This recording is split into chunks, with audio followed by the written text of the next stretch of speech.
ഈ ശ്രീ പാർവതി ഗ്രൂപ്പിൻ്റെയോടൊപ്പം ആദ്യമായിട്ടാണ് യാത്ര ചെയ്യുന്നത്. എന്നോട് ഇത് സജസ്റ്റ് ചെയ്ത എൻ്റെ സുഹൃത്തുക്കൾ ഇവരോടൊപ്പം പല യാത്രകളിലും പോയിട്ടുണ്ട്. ഇപ്പോൾ അവരോടൊക്കെ എനിക്കൊരു നന്ദി എന്ന് പറയാനുള്ള ഒരു സാഹചര്യമാണ് ഉണ്ടായിരിക്കുന്നത്. കാരണം ഇതുപോലെ ഒരു ഗ്രൂപ്പിനെ സജസ്റ്റ് ചെയ്തതിന്. ഇവിടെ എല്ലാവരും പറഞ്ഞതുപോലെ ഭക്ഷണം, വാഹനം, ശ്രീ പാർവതിയുടെ സ്റ്റാഫിൻ്റെ പെരുമാറ്റം, കോർഡിനേഷൻ എല്ലാം വളരെ നന്നായിരുന്നു.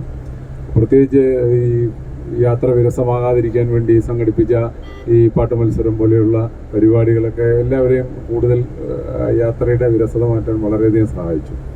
പിന്നെ സജഷനായി ഇവിടെ പറഞ്ഞ കാര്യം തന്നെയാണ് പറയാനുള്ളത്. ഇപ്പോൾ ഓൺലൈൻ സംവിധാനത്തിൻ്റെ സാധ്യതകൾ പരമാവധി ഉപയോഗിക്കുവാൻ ശ്രമിച്ചാൽ നമുക്ക് ബുദ്ധിമുട്ടിൽ നല്ലൊരു കുറവ് വരുത്താൻ സാധിക്കും. പ്രത്യേകിച്ച് ഇത്രയും തിരക്കുള്ള ചില ആഴ്ചകളിൽ ചിലപ്പോൾ വളരെ തിരക്ക് കൂടുതലായിരിക്കും. Depends on the season.